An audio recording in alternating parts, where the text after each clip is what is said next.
Having trouble with your remote control? Thinking maybe the batteries are dead? Here's something you should try first that could save you some time and some money.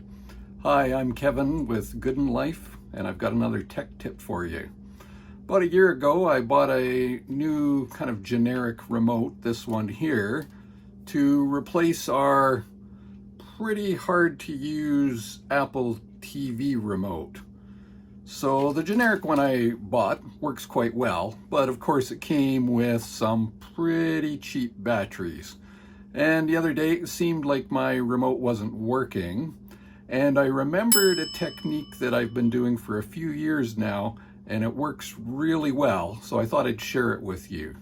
So maybe you've been doing something similar one day, watching YouTube on a TV app, maybe watching one of your favorite videos, seeing some awesome drone shots like we have on the Good in Life channel on our forest walk. If you're interested, little self-plug there. So anyway, you see something pretty cool and you want to pause the video and show it to somebody, but your remote doesn't do the job. So this is where most people would get a little frustrated and immediately leap to the conclusion that the batteries are dead. But you gotta stop, because there's something else that could be going on where it isn't really the batteries being dead.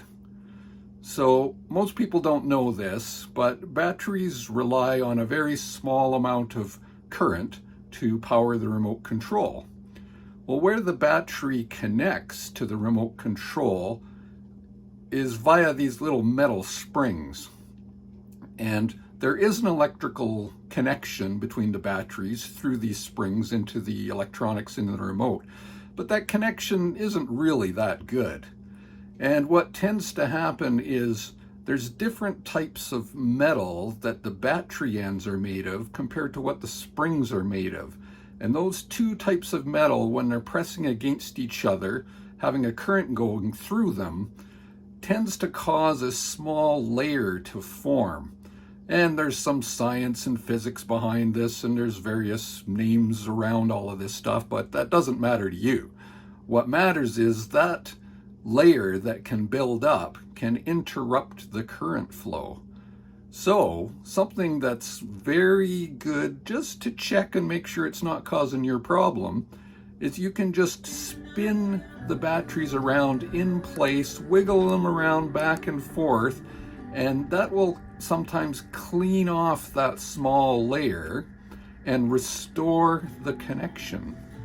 So I've done this many times, so I'm speaking from experience. The first time I tried it, we were in kind of a desperate situation and needed the remote, didn't have any spare batteries, and having some training in electronics and having some work experience where at work we sometimes would clean contacts with white erasers and restore connections that were sometimes dubious or causing problems on, real life equipment. So I decided to try this at home, spun the batteries around in remote, and bam, it worked. So that was kind of fun. So as a bit of a game and a bit of a test, I kept doing it with this particular remote control. And I actually kept it working for almost a full year after I first thought the batteries were dead.